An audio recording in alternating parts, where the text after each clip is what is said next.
Is that on? Okay. All right. I know that everybody is having a busy ESC, but we are here to talk about something really important, which is cardiovascular disease secondary prevention. I think everybody knows how important cardiovascular disease secondary prevention is, but I think we also know how challenging it is to get everybody to do it. And what the World Heart Federation is about to release a new roadmap with respect to implementation around cardiovascular disease secondary prevention. But we're here to talk to everybody here today about some of the new innovative ways of implementing cardiovascular disease prevention. So firstly, I'd like to thank our sponsors today, Sanofi and Novo Nordisk, and introduce our speakers just briefly. So we have Professor Jeroen Hendricks, who is Australian now, though his labelling says something otherwise. He's Cardiovascular Chair of Nursing at the College of Nursing and Health Sciences at Flinders University and Department of Cardiology, Royal Adelaide Hospital. And Miss Maria George from the United Kingdom and founder of ANOCA, which I think we'll hear a little bit more about today. And Dr. Madalena Latino, Director of the Cardiothoracic and Vascular Department at San Gerardo dei Tintori Foundation of Monza, Italy. Oh, Australians are terrible at pronunciation, aren't we?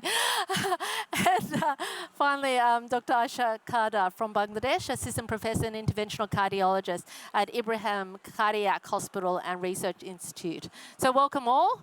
I would, hope that you're all enjoying your ESC. I might start with you, Jeroen, if that's all right. In light of the evolving landscape with respect to healthcare and very much to changing models of care and growing burden of cardiovascular conditions, do you think you could share some insights on the development, implementation and evaluation of novel models of care specifically tailored for people with cardiovascular disease? Yes, very happy to talk about that.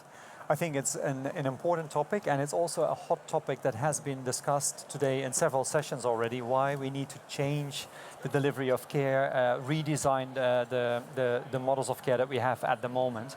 So my work is really looking into developing novel models of care based on the concept of integrated care. And integrated care, to me, has like 4 fundamentals. So that's having the patient on board, so patient engagement, a patient-centered approach, a multidisciplinary team where it's no longer one healthcare professional delivering the complex care, but where we really work together in a comprehensive, collaborative approach. Comprehensive care and treatment delivery, so it's not only one component or I should say the primary diagnosis that people have, but there's much more related to that because we have to deal with multimorbidity as well. And then the 4th component is technology to support this integrated approach. So in Australia, for example, we've developed a specialized AF clinic, atrial fibrillation, the most prevalent cardiac arrhythmia. And these patients often have associated cardiovascular risk factors where we really try to work with the patients to focus on the treatment, but also on their risk factor management and lifestyle modification. And I think in the light of secondary prevention, we need to think more out of the box and see how we can work closely together. Absolutely. And I mean, we've seen a lot of digital health already at this conference. And I suppose thinking about technologies and the integrated care approaches, how do you think that they, might help improve particularly patient-reported outcomes and experiences? Yeah, I think that's a good question. Look, often it's said, is that going to take over? I don't think that is not what we should be after, but I think it can support patients in, understanding what their condition is about, what the risk factors are about, but also to support them in their self-care, their self-management, their lifestyle modification. And on the other hand, it could be like a decision support or the decision support strategy to guide the team to make sure that we have a comprehensive approach there as well. So I think it's definitely important, given that the prevalence of cardiovascular conditions is going to increase significantly over the next few years. Yeah. So I think we need to have that interaction, like let's say a hybrid model, where we have face-to-face contact, but where we can also support patients and the team through technology. And patients seem to not only accept that now, they actually like it with respect to their experiences, isn't it, Jerome? I suppose the other thing, you've got quite an international experience having lived in different places of the world. If there was one or maybe two things that you could say to how policy needs to be changed with respect to supporting the implementation of secondary prevention, what might they be? And I mean, maybe you could take an Australian focus, but you could also take another country focus, if you'd like. Yeah. Look, I think it's a difficult thing to change policy. I think we need more. Talking about integrated care and these novel models of care, I think we need more evidence to really show that it works, and not only the hard endpoints like hospitalization and mortality, but also looking into what is into it for the patients, patient-reported outcomes. Are patients satisfied with the care received? I think these are really important aspects. Looking at the ESC, they have the ESC patient forum, so the role and the voice of the patient is really, really crucial. I think that is something we need to take into account there as well. But yeah, I think evidence. On the other hand, funding. Talking from a nursing point of view, doing these interventions where, for example, there's a nurse-coordinated model or a nurse-led model, it really is important to have that funding, because otherwise you can't do the intervention at all. So I think these are crucial aspects. Yeah, absolutely. And I mean, I suppose increasingly in Australia, and I think a lot of parts of the world, we are recognising the importance of consumers in driving the co-design and the innovation, as well as the policy changes to improve cardiovascular disease prevention. And I suppose that might be a good time to ask you a little bit, Maria, firstly a little bit about maybe what you do, but could you also share some insights on the challenges that individuals with cardiovascular disease often face post-hospitalisation? Yes, certainly. I'm the founder of Inoka International, and we deal mainly with unobstructed coronary artery disease, which was thought to have been less prevalent, but of course now we realise that's not the case. But with all angina patients, with all CVD patients, some of the things they face which are really difficult but seem very obvious are, as soon as you come out of hospital, what do you do then? Or when you've seen the doctor in the clinic, where do you go then? What happens if you get prescribed medication and you come home and that medication doesn't work? Do you wait 6 months for your next appointment? Or can there be a callback, which you were saying, a nurse-led clinic, where you can perhaps call up and just say, okay, this isn't working, I'm very poorly on this, can we change it, rather than wait 6 months? A lot of it is practicality, and a lot of it is something that could be implemented really quickly and at minimum cost comparatively, but the more you get an angina patient or a CVD patient well, it's better for the costs, it's better for healthcare costs, it's better for the economy. So I think a lot of it is practicality, a lot of it is realising that there's a patient behind that treatment, and that although you're giving out medication, they have a life to live around it, and to try and tailor it as much as possible. So I think that it sounds simple. Absolutely. It sounds practical, but I'm guessing that a lot of patients don't experience that type of optimal care. What are your thoughts with respect to that? Do you think that we're lacking in that area, or? I think we've got a way to go. I think that would be a nice way to put it. Okay. I think most medical professionals are looking towards what a patient wants too, which is a shared journey. You have to both be invested in that journey, and you may not be able to be cured, but you can certainly be given help to live the best possible life you can. And if that means support on a forum type patient level, and certainly the input from people like ESC, from the patient group. You know, if you're hearing the patient voice and you're aware of these things, that's huge in itself. And I think you just have to listen, because patients, as the saying goes, will often tell you what's wrong with them, and will often tell you what they need if you just hear them. Well, absolutely. I think that, it's good to remind us that we have to listen and listen to what, patients need. Obviously, there are lots of things that are needed.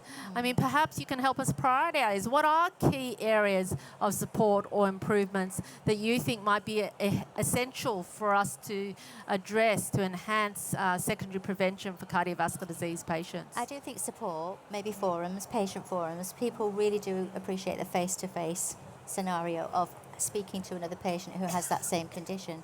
You can't possibly expect the doctors in clinic to do that. And actually nurse specialists and nurses in clinic, they have such a huge remit. And I think if you can organise patient forums and patient groups where they can talk to one another, I think that's a huge but very simple thing to do. And actually I think that would be very effective. That's one of the big things for me. Have you seen that done anywhere well, patient forums? I have on the Anoka side, of course, because there's a huge group of about 3,500 patients, and the talk continues at a rapid pace every day. But it can sometimes be very simple things, you know, and they can just be sharing their experience, and that alone makes them feel like they're part of a group and part of a community. And they will come in and you'll hear them say, I just don't know what to do. And then they'll go out saying, I feel so much better. That's key, because they're then invested in the journey of getting better and improving, even down to cardiac rehab. You know, it's so important, but so many people don't get that. So lots of support, I think, in different ways. Yeah. Fantastic. So, I mean, maybe we should start thinking about the clinician side. I've got two cardiologists on my left here. I might start with you, Madalena. So the World Heart Federation will be, as I said, publishing the update to the World Heart Federation roadmap on secondary prevention very soon. And one of the main barriers identified at the healthcare provider level is clinical inertia.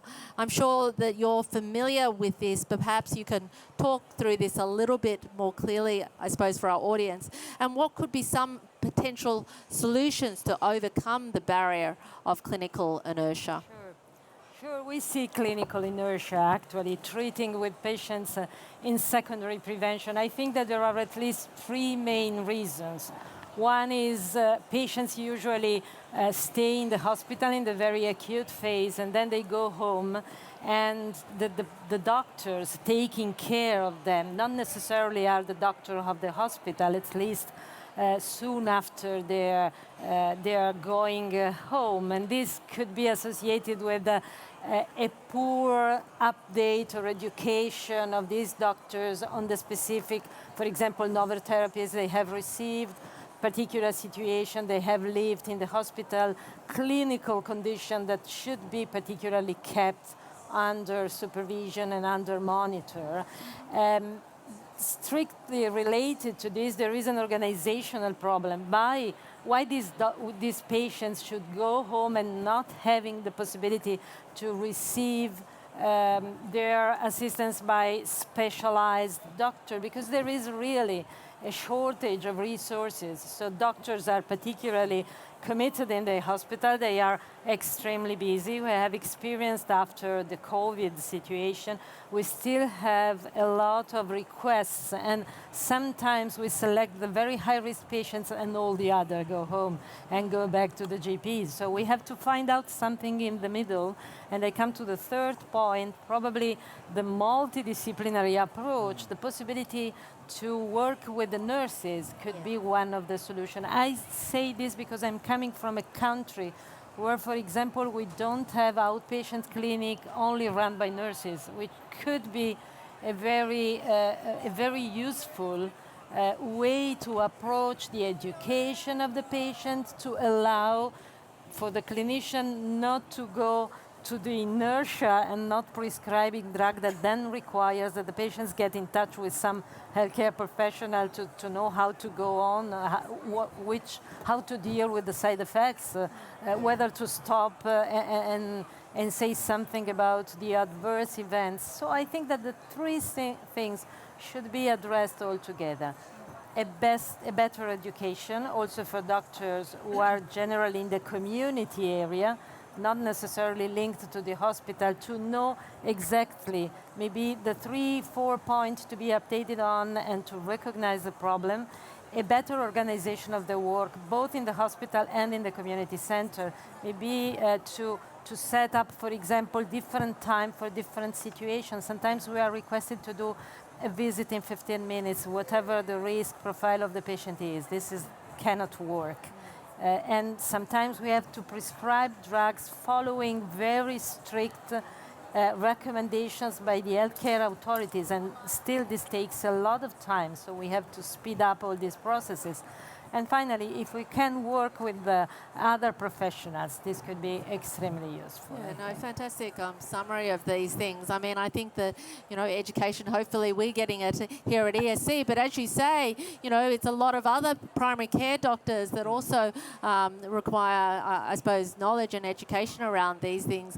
I mean, we commonly see in Australia, or speaking from, I suppose, some of the local experience, that cardiologists kind of say, oh, we're handing it to the primary care doctors, and primary care doctors say, oh, well, the cardiologist didn't say that, so, you know, that's why we didn't do it. Yeah. That, is that a thing that you see in other parts of the world? I mean, it seems to be, what is it, lost in translation, Absolutely. the drop in information between the hospital and the community? That's exactly in that way. That's Yeah. exactly. And if you think that the patients in secondary prevention, once the acute episode has been resolved, the patients generally feel much better, forgets about the risk.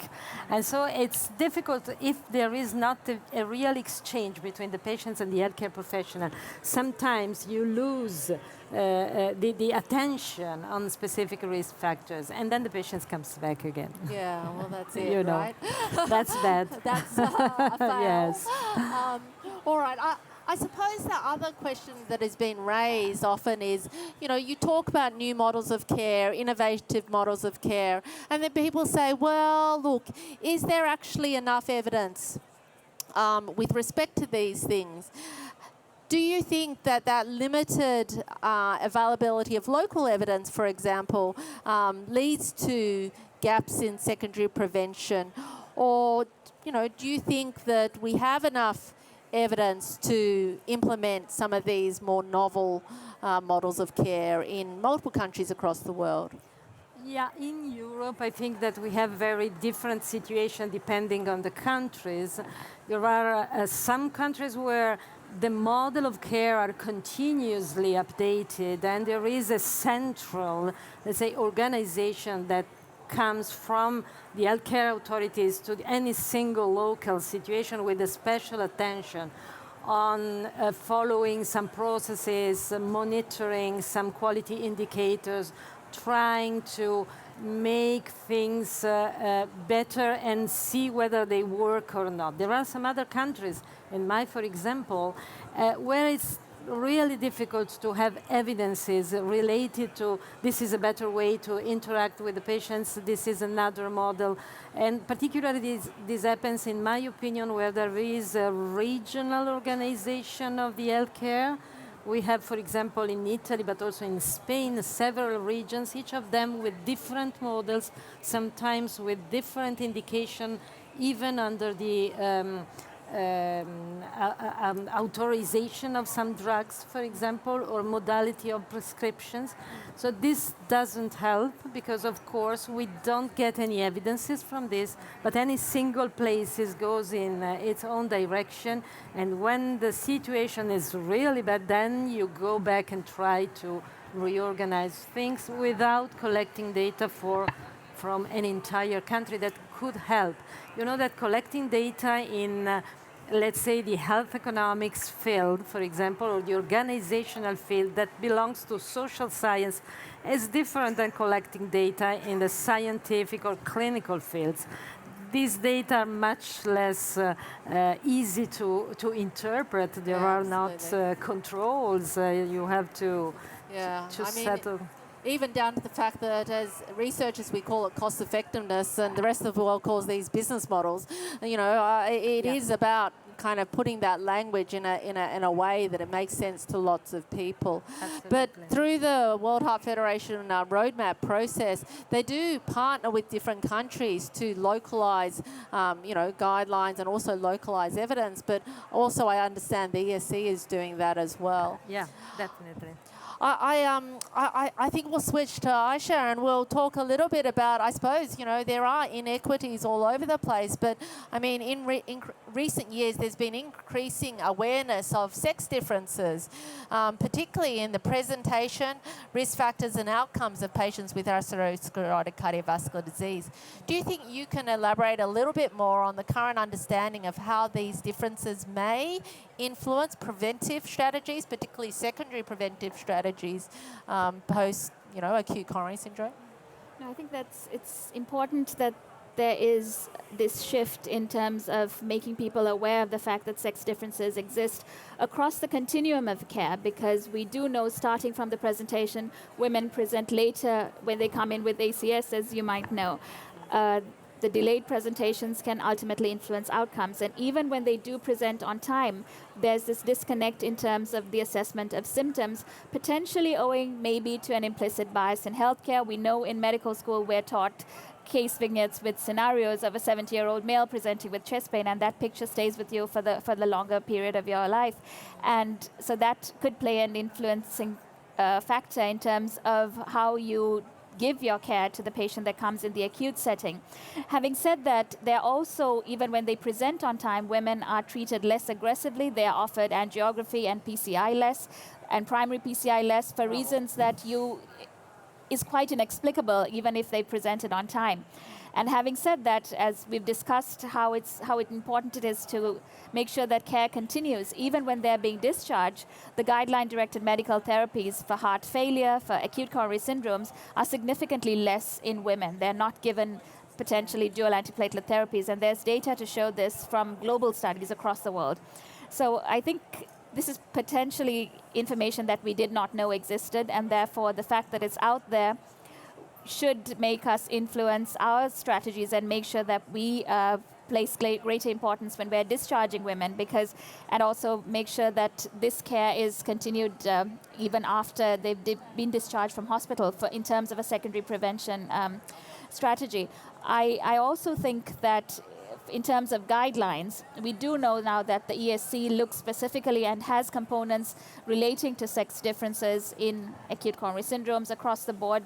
And it's important to ensure that if there are no differences in the way you should be treating patients, that this is stipulated in the guidelines so that the general cardiologists, the cardiologists out there know that even though we do know women may tend to bleed, you should be giving them dual antiplatelet therapies post-ACS. So these are important things that factor in case of secondary prevention strategies.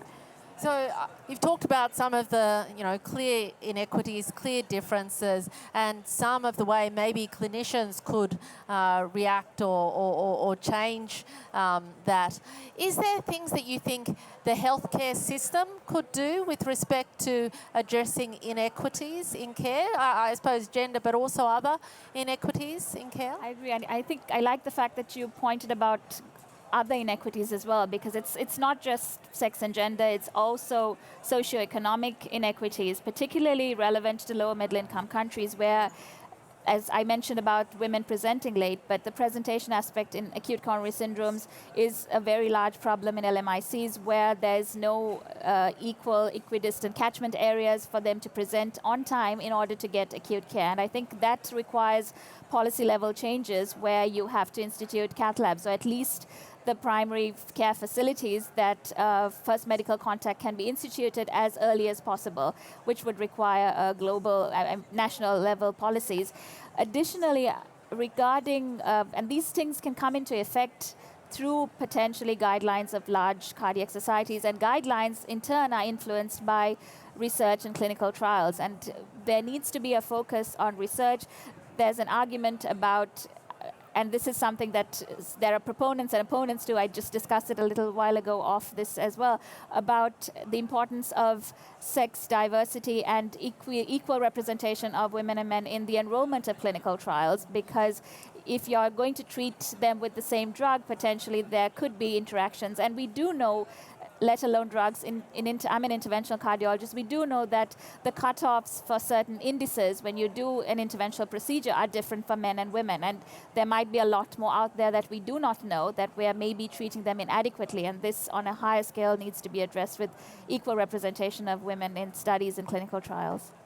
Well, it's certainly true that a lot more needs to be done in terms of understanding the evidence and the research, but a lot can be done now as well in terms of addressing the implementation issues. Have you seen, and do you think that, a lot of systems report their outcomes, door to needle times, or the proportion of people that are referred to cardiac rehab, and, the proportion of people that get appropriate preventative drugs or get access to smoking cessation programs. Do you think that they should be reported by gender? Do you know that they are reported by gender in any parts of the world? I certainly think it should be a metric that should be reported by gender because, as you know, the conversation about sex differences in itself is not something that we have grown up knowing. It's something of a recent onset, and these are metrics that should potentially be reported by gender. It's then when you have that information that you can act on it and potentially drive policy forward on a national and state scale as well. Okay. So, I mean, I might ask Joan in a bit, a little bit about, you know, maybe the sorts of policies we can think about with respect to addressing inequities. But if I come to Maria again, can I ask you, what do you think about this sex differences in prevention or receipt of secondary prevention? Do you think people and patients are aware of this? Do you think that what they would think about that, or what's your thoughts on it?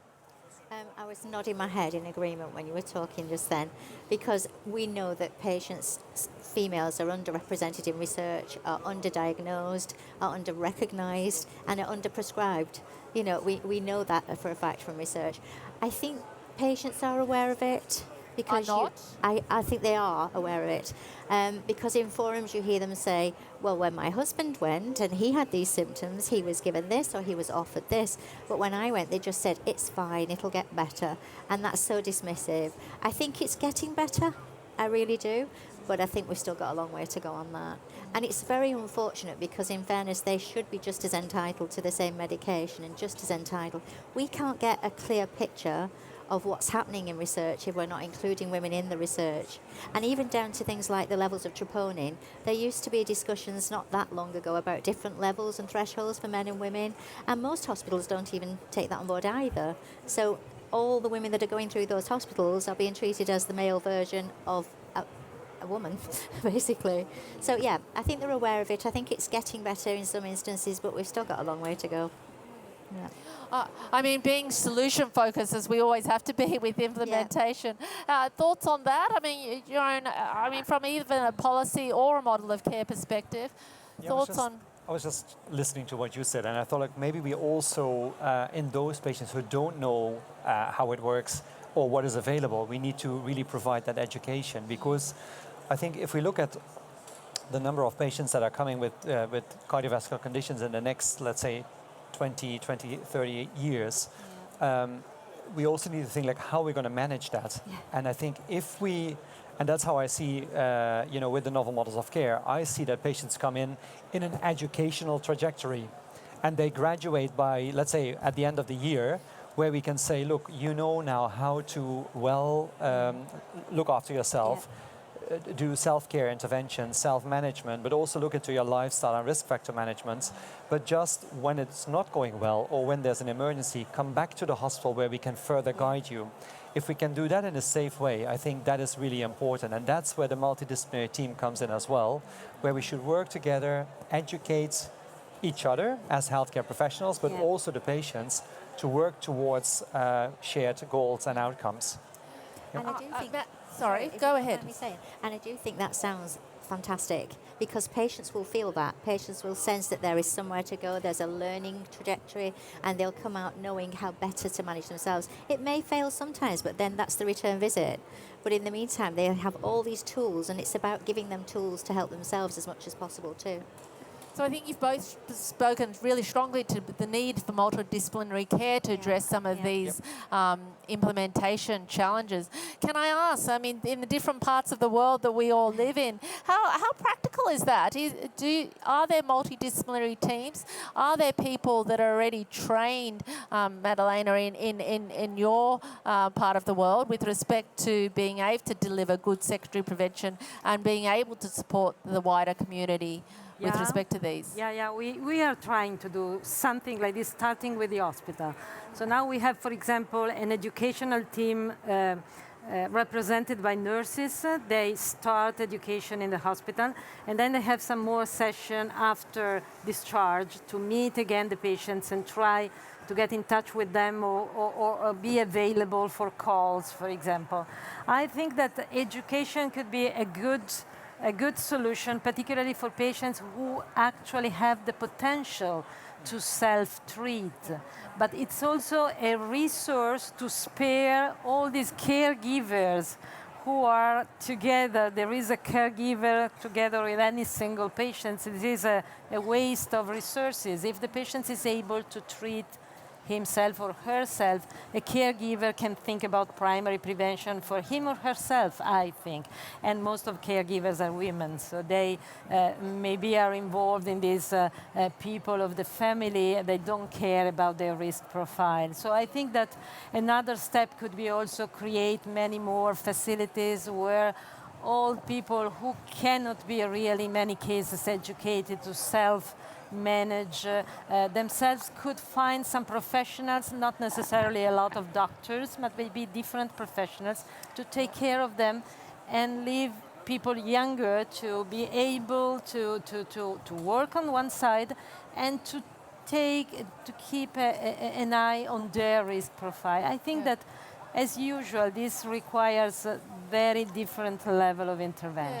Yeah, it does require localizing, but you brought up two important sort of points. One, the importance of self-management, and we might explore that a little bit more in a sec, but also the role family members can play in the multidisciplinary team, and the potential that they might be able to be trained in those roles.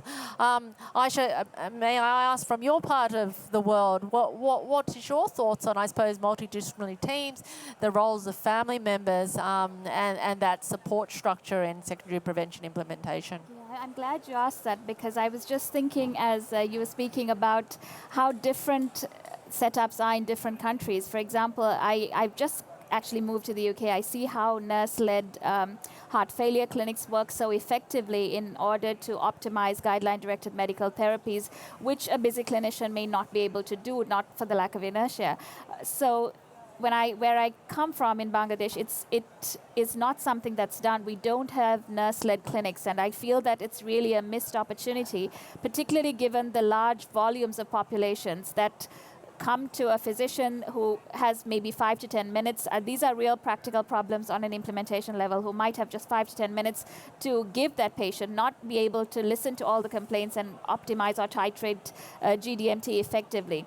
So it appears that perhaps this is a missed opportunity for us to act upon, where you train up nurses in order to continue the care in such a way that there's no break in clinical care and treatment that is being given.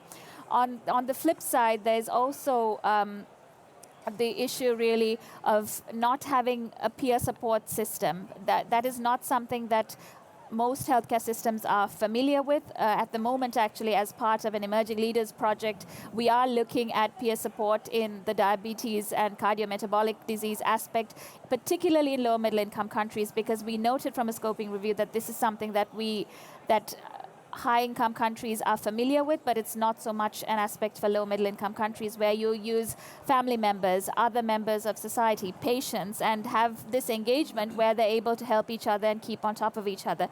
What is currently potentially culturally accepted and can be done is the use of community leaders in order to improve healthcare, because particularly in low middle-income countries, community leaders, people at work, places of worship, are really aspects that we can sort of leverage in order to get the messages across about secondary prevention. But there's certainly a lot of things that can be learned from high-income countries that there's potential and scope to use, and at low-cost initiatives. Rather than having a physician up-titrate medication, this is something you can actually train nurses to do and have nurse-led clinics. Absolutely. And again, as part of the World Heart Federation roadmap, it is about having conversations with different people in different countries, in different settings, on how to implement these things, not necessarily assuming that exactly the same models of care would apply in all areas.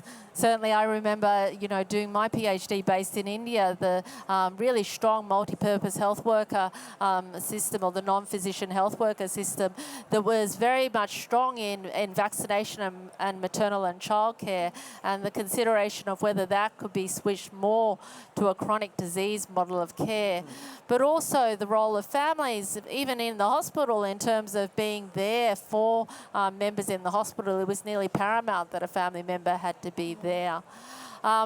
All right, I'd like to explore one more area in terms of self-management as well, and see, you know, what do you think the role is of self-management in sex injury prevention and how important it is or isn't. Jeroen, do you mind making a few comments? I think it's extremely important, and you know, there comes the role of the patient comes in as well. Yeah. I think we have a responsibility to really educate people in, you know, what it means to add to your care by looking into risk factor management, lifestyle modification, and get better outcomes. So I think that's really a responsibility for us as healthcare professionals, but then also responsibility for the patients to take that up. I think for all of us, I think really the secondary prevention, to do that in like self-care interventions or self-management interventions are really crucial. Important, sorry, just to add, an important component of comprehensive care, I would say. And Maria, I mean, do you think it's a bit of a cop-out to just say, oh, look, they need to self-manage themselves, or do you think it is a reasonable thing to... I can understand you saying that. I think, to be fair, I agree with everything you just said. I do think there has to be a caveat. I think there has to be, absolutely right, do try and self-care. Let's put all these things in place so that you can self-manage as much as possible, but there has to be a getter. If you're not managing, if it's failing, if you're not, you know, there with it, if you're struggling, some sort of comeback that's very quick, that you can actually reach somebody and say, okay, this isn't working, what do I do? Yeah. It is maybe about changing that conversation to be patient-centric, or as we say, consumer-centric, but still enabling that with the supportive environment, which includes a get-out-of-jail kind of card of, if I have a problem, not turning up at ED, but being able to reach out to somebody. Yeah.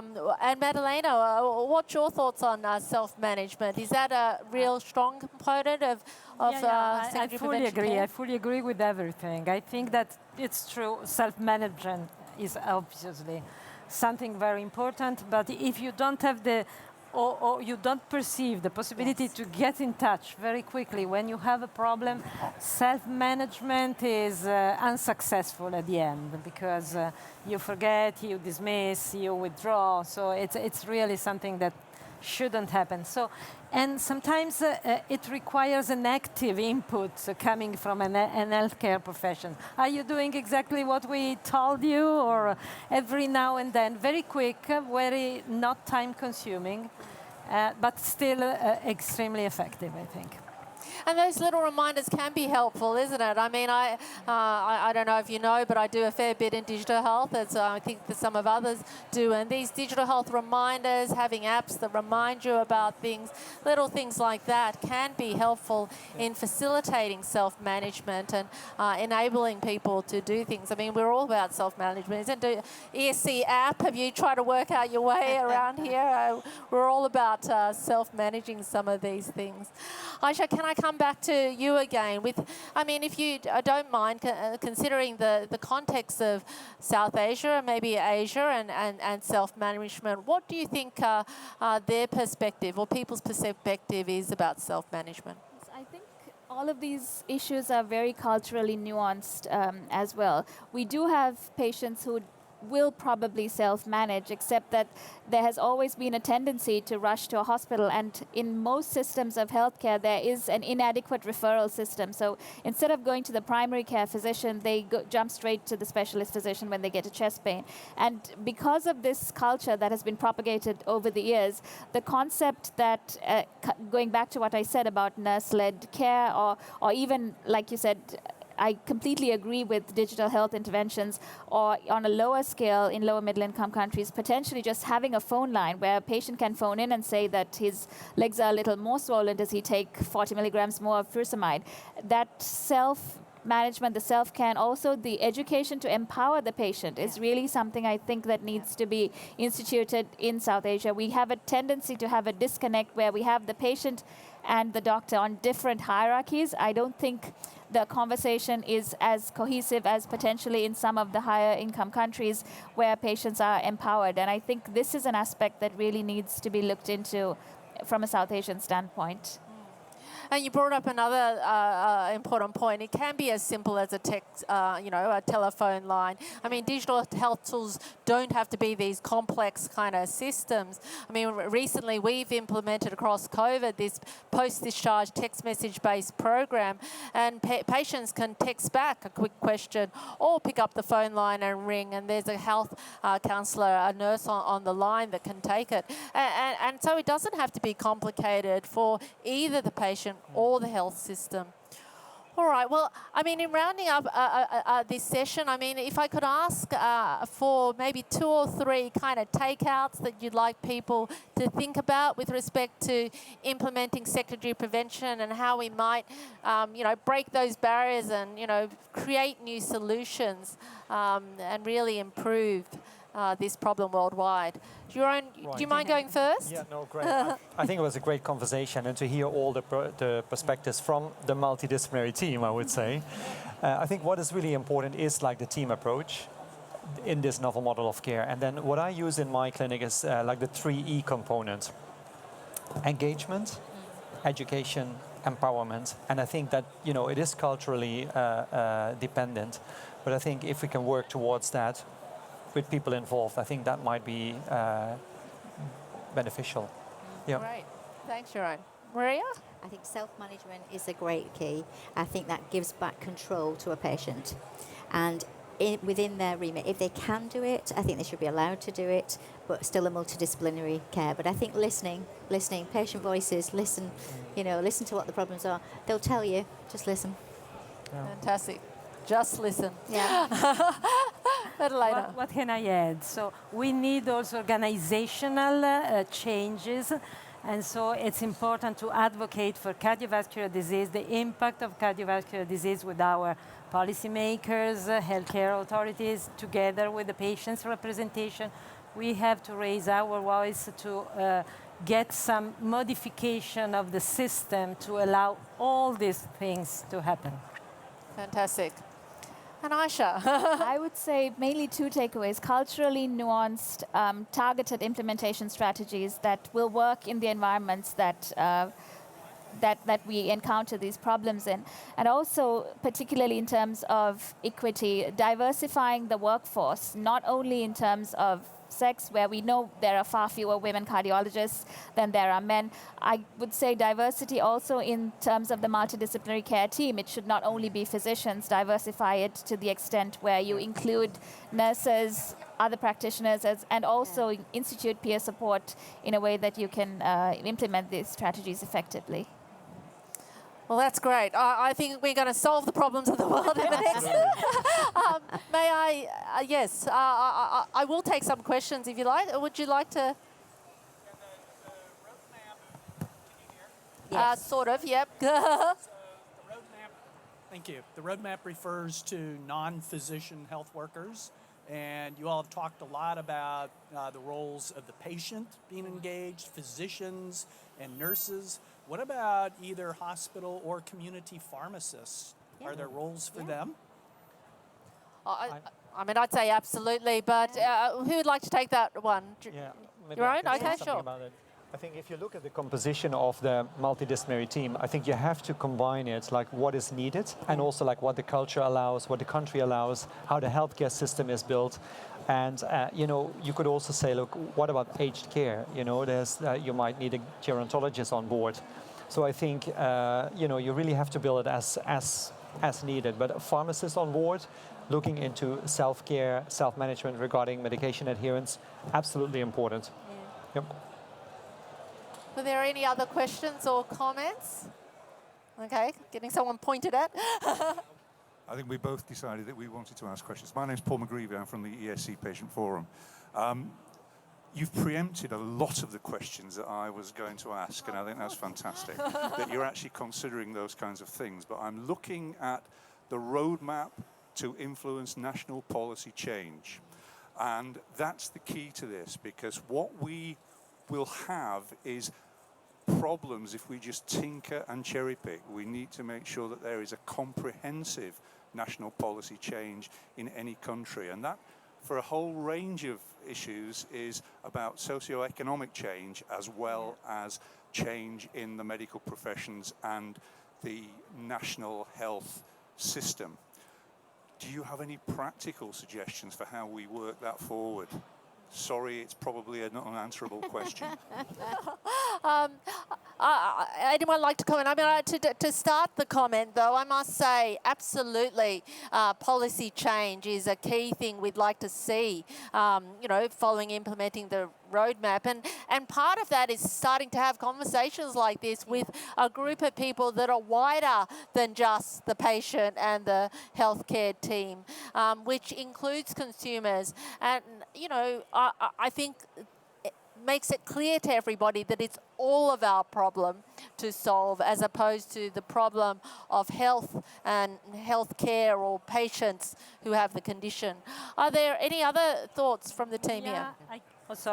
I can add that in the ESC, we are trying in the advocacy committee to promote the creation of healthcare plan, starting from the national societies together with the nurses and the patients, trying to cooperate with the Ministry of Health and all the other authorities involved in this. And there are some examples already finalized. In Spain, for example, they have produced a national health plan focused on cardiovascular diseases. So this is a first step, of course, forward. So now we are trying to do the same in any single member of the society. We will see. It takes a lot of time. It takes a lot of time. It takes a lot of activities. It's difficult to engage the people. But, you know, if we are together, patients and physicians, nurses, healthcare professionals, it's much more impactful. So we are trying to go in that direction. We will see. Together is a key word, isn't it, Yes. Madeleine? Yeah. Maria, you join want the to comment? forces, Join like forces, the president yeah. said. I smiled when you said about tinkering, because tinkering tinkers. And the problem there is everybody plays and nothing actually happens. There's no, you know, symphony made at the end of it. I think one of the things from my perspective is, if you do, obviously it starts with conversations, absolutely, completely get that, and that's why this is so effective and so fantastic. But I think you also have to reach a stage where you let the policymakers know that it matters, and that has to be cost. It has to speak money, it has to speak economy, it has to speak health and wealth. And I think this is a step, but I think when you get further along, you have to show them where it hurts, where it impacts the population and the cost of it to the population, you know. Health and money, you know. And maybe that is a place that we need to get better and work with other parts of the team in terms of getting a simple business case. I mean, I have no concerns that business case is a clear business case, but we may need to have it simple and communicable for people. Are there any other comments, please? Yeah, Stephen McCarry, patient representative, practitioner in educational therapy, heart failure sufferer, and I could go on. There are a lot of points that I would like to discuss, but perhaps the main one is when we talk about an integrated team, would you include patient experts with that? Yeah. I would Yeah. say. Paid? Oh, right, paid, okay. Look, I think the patient voice, as Maria just said, is really important to have there. But I also realize, and especially like listening to you about the cultural aspects and the country aspects, I think funding is one of the key things. So listening to the cost situation, I think if we can demonstrate that this is cost effective, for example, by educating the patients and working together with a multidisciplinary team and keeping patients out of the hospital, and with that I mean like not being hospitalized, because that's the main cost driver, you know, then policy might be quicker to change as well. And I think then it's like a matter of talking about funding for those roles to be paid as well. It links to another question from Italia. I forgot your Madalena. Madalena. In France, there is a very structured system of educational therapy to which patients can actually be certified, like myself as a practitioner, and we go in and co-create and co-animate workshops on heart failure self-management. And it has been proven that that works and keeps people out of hospitals, but the money still isn't coming in. Right. And is there any research around that or research plan? Because the I think research has been done in Right. France. Okay. We had the same problem, without mentioning anybody here, with companies who are monitoring people after discharge at home. Right. That the government just wanted, after 3 years of working it and testing it, they wanted to we'll just wipe it out and it'll go back to the hospital, who cannot manage the figures. It is very true that these more novel models of care are struggling across health systems to finding a funding model. That's absolutely the case, and that's part of the I suppose research, but also thinking that we need to do as maybe more sort of multi kind of skilled teams to be able to work that kind of problem out. But you're right, I don't think we can solve it today. But I think it's good to bring up. Another point is in terms of salaried patients, there are, again, projects actually running at the moment where, for example, in Limoges, in the oncology department, you have 2 part-time salaried patients who work with the team and who interact with the patients coming in. So That's great. these kind of models exist. I mean, that's a really interesting model to share. I mean, we're also increasingly, I think, having roles for consumers, particularly in research, but in patient care, it's less common. Though I must say, cardiovascular disease these days is so common that I know a number of our healthcare team do have cardiovascular conditions. And I think sometimes the people that can bring to their job their lived experience is what really creates value for our wider patient cohort. Look, I know that our team here has, really enjoyed having this conversation, and I'd like to thank all of the speakers here today for their time. I'm sure, people will be happy to take other questions around the place. But otherwise, I mean, if I can say finally, the World Heart Federation updated roadmap on secondary prevention is about to come out. We hope it is a conversation starter for many of you, and we hope that, it'll help people address this really, really important challenge of implementation in cardiovascular disease secondary prevention. So thank you very much. Thank you. Thank you.